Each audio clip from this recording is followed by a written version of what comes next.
start with the dentine. So dentine is again a calcified tissue which forms the bulk of the tooth, and it is formed by a specialized cell called the odontoblast. So physical properties of the dentine, so it is color. They are light yellowish in color in younger individuals while they become darker with age. It is harder than bone and softer than enamel. The dentine is harder in its central part than near the pulp or its periphery. It is viscous, elastic, and subject to slight deformation. Now, because of the tubular structure, it is permeable, and permeability decreases with the increasing age. Chemical properties of the chemical properties of the dentine. The dentine is composed of 65% of inorganic material and 35% of organic material. Inorganic component is hydroxyapatite crystals, and it is composed of several thousand units of cells. Now here the crystals are plate shaped, and they are very much smaller than hydroxyapatite crystals in enamel. Now dentine also consists of some amount of phosphate, carbonate, and sulfate. Now the organic substance of the dentine consists of collagenous fibrils, which are embedded in ground substance of mucopolysaccharides, that is proteoglycans and glycosaminoglycans. The principal type of collagen found is a type 1 collagen. Now in this chart, you can see the components of the ground substance of the dentine. So the ground substance consists of collagen and fibrils embedded in the ground substance. So there are different factors like different growth factors like insulin growth factor, transforming growth factor, bone morphogenic proteins.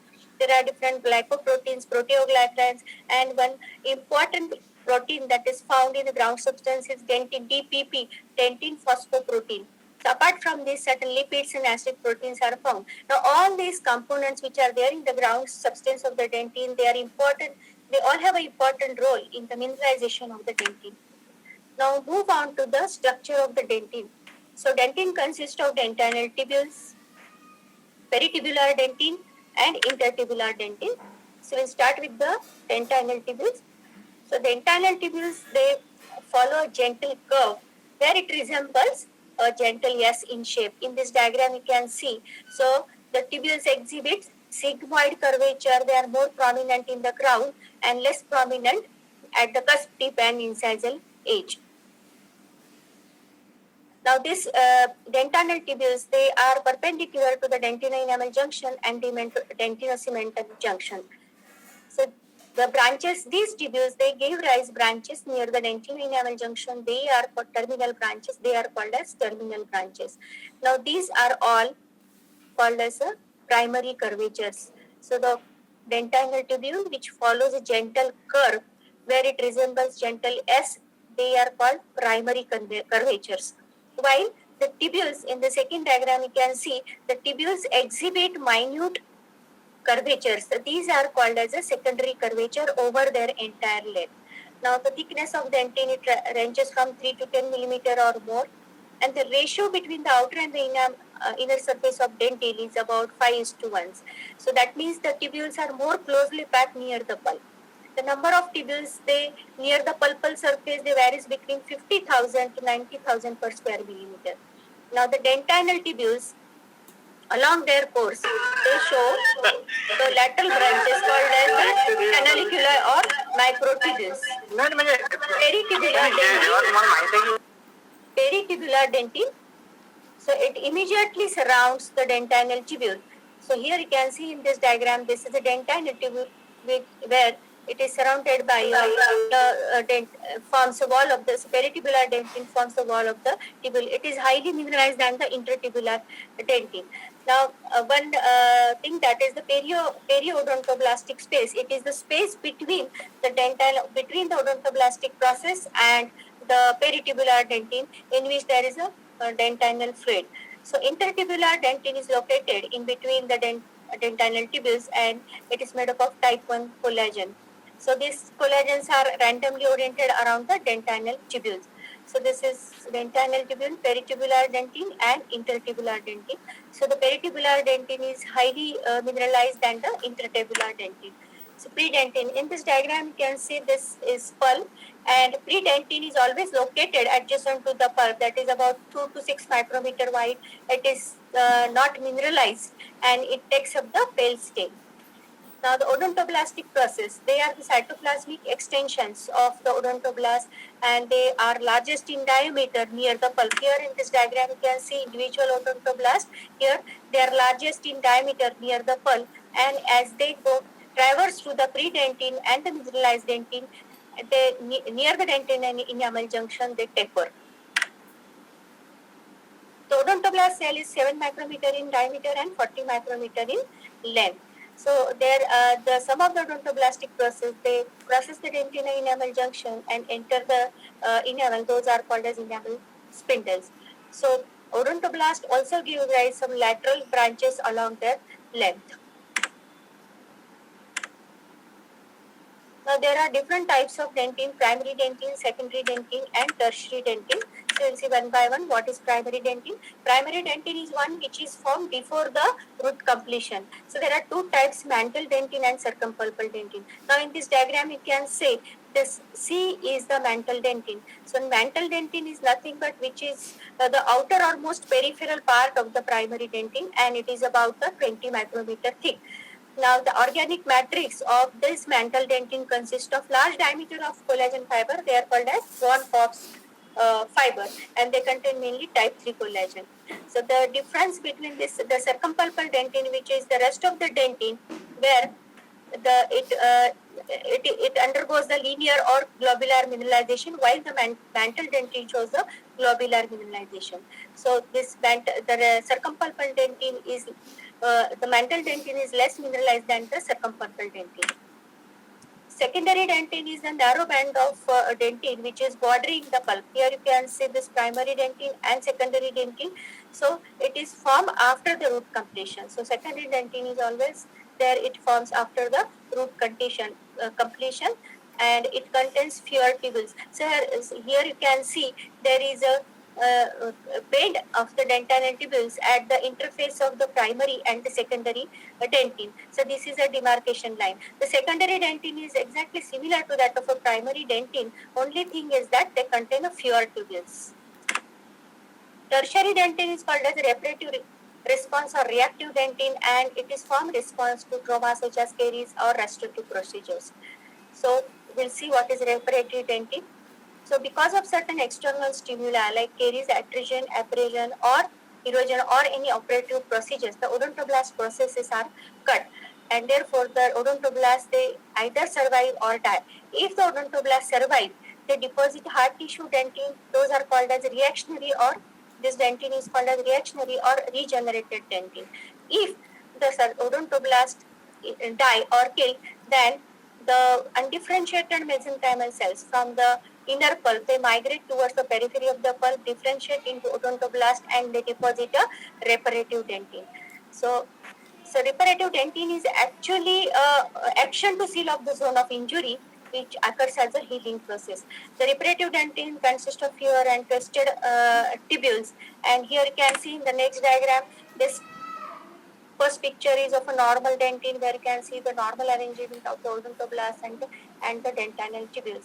Where in the second time you see the reparative dentine, there are very few tubules. In the third pattern, you can see while depositing the matrix, some of this odontoblast they get entrapped into this matrix, and this is called as osteodentine. In this type, we can see the irregular tubules. So the last pattern of reparative dentine, which consists of osteodentine and some few tubules are there. This is a combination of these two. So that is different types of reparative dentine are same.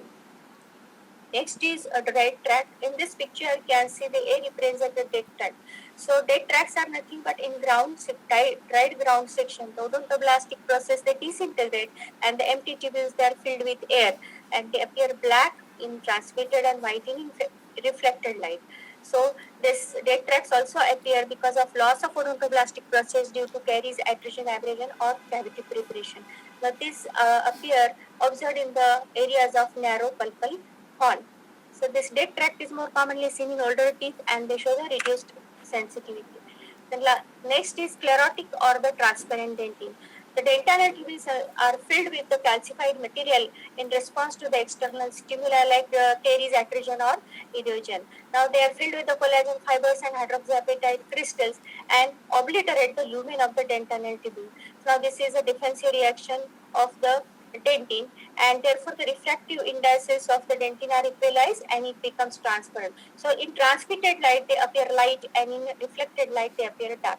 So it reduces the permeability of the dentine. So sclerotic dentine is especially seen in roots of the older teeth, elderly individuals. Next, in incremental lines. The incremental lines in dentine are called as incremental lines of von Ebner. Now here in this picture you can see these are the incremental lines of von Ebner. They are the fine striations in the dentine and they are at right angle to the dentine. So this incremental line actually reflects the daily rhythmic recurrent deposition of the dentine. In the second picture you can see the accentuation of the incremental line. Those are called as a contour line of Owen. Like enamel, dentine also shows the presence of neonatal line, which actually separates the prenatal dentine from the postnatal dentine, where the prenatal dentine is of better quality than the postnatal dentine. Granular layer. So Tom's granular layer in this picture here this is the cementum. So this is a granular zone just adjacent to the cementum, which appears granular in transmitted light. Now this is because of the coalescing and looping of the terminal portions of the dentinal tubule. Now this is again hypomineralized area, and its appearance is basically seen in the root areas and not in the crown, even though the crown shows more of the branching of the dentinal tubules near the dentino-enamel junction. So this is Tom's granular layer. Interglobular dentine. Now there are two mineralization patterns. As I said, this is globular and the linear mineralization pattern. So sometimes in dentine, the mineralization begins in a small globular masses. If these globular masses they fail to fuse together into a fails to coalesce into a homogeneous mass, there results a hypomineralized area. Now this hypomineralized area this appears black in transmitted light. Here you can see this this interglobular dentine. This is termed as interglobular dentine. Now this interglobular dentine is found just below the mantle dentine. This is a mantle dentine. This is dentino-enamel junction, and just below the mantle dentine there is a interglobular dentine. Here you can see, and they appears black in transmitted light. This interglobular dentine is more common in cervical and in the middle third of the crown, and in root it's common in cervical third. Now the nerves and their terminals are found in close association with the odontoblast process within the tubule. Now there are three theories of pain transmission to dentine: direct neural stimulation, fluid hydrodynamic, and transduction theory. Now in this diagram we can see the three theories of the pain transmission through dentine. The first is direct neural stimulation. Now this theory states that the nerve endings in the dentinal tubule are directly stimulated and cause the sensitivity and the pain. So here the direct innervation, the nerve endings in the dentinal tubule, they are directly stimulated and cause the sensitivity and pain. The second theory is the fluid and hydrodynamic theory, which states that the fluid in the dentinal tubule, it stimulates the pain mechanism. So the fluid, either inward or outward movement of the fluid, it causes the mechanical disturbance of the nerve ending, and these nerve endings act as a mechanoreceptor. This is a fluid movement either inward or in outward direction, which actually stimulates the nerve endings in the odontoblastic process and causes the pain. The third theory is, and this theory is widely accepted theory, fluid or hydrodynamic theory. And third theory is transduction theory, which states that various stimuli, they stimulate the odontoblastic process, which conduct the impulse to the nerve endings. Now here you can see the odontoblast processes, they are stimulated and they carry the impulses to the nerve endings into the odontoblast. So that is a transduction theory.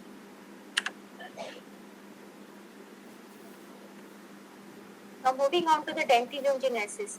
So dentinogenesis is the formation of a dentine. Now once the odontoblasts are differentiated, they begin at the cusp. Formation of the dentine begins at the cusp tip. Now, in this, the various growth factors they play an important role in differentiation of the odontoblast. So here, the odontoblasts are initially they are short, ovoid, and columnar in shape, and their nucleus is oriented towards the base. One or several processes arises from the apical end near the basal lamina, and they increase in length about 40 micrometer. Now, this dentinogenesis takes place in two phases: collagen matrix fiber formation and mineralization. Now, this is the overall view, but in short, this the collagen matrix fiber formation can be described as this.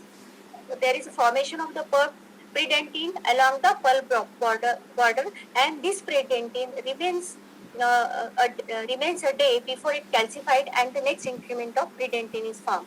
Now, in this predentine, there is a deposition of large diameter of collagen fibers, and these collagen fibers are right angle to the future dentin enamel junction. Now, once this mantle dentin is formed, the remaining collagen fibers they are laid down in a parallel to the dentin enamel junction. So the dentin matrix continues, and daily increment of about 4 micrometer of dentin is formed, and this continues until the crown is completely formed and it is erupted into the erupt and move into the occlusion, and the dentin production slows down about 1 micrometer per day later.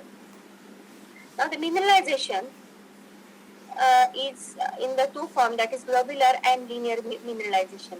Now once the collagen matrix is formed, the mineralization starts. Initially, the hydroxyapatite crystals they are deposited on the surface of the collagen fibers. Later, subsequently, these hydroxyapatite crystals are seen within the collagen fibers, and they are oriented in a orderly fashion. And these collagen fibers they are arranged. They are arranged in a parallel to the long axis of this collagen fibrils. Now, this is true for the linear calcification, and for the globular calcification of the dentin or mineralization of the dentin, the hydroxyapatite crystals they are deposited around the center, that is in a spherulite manner. So tubular nature of the dentin is important in the initiation and progression of the caries.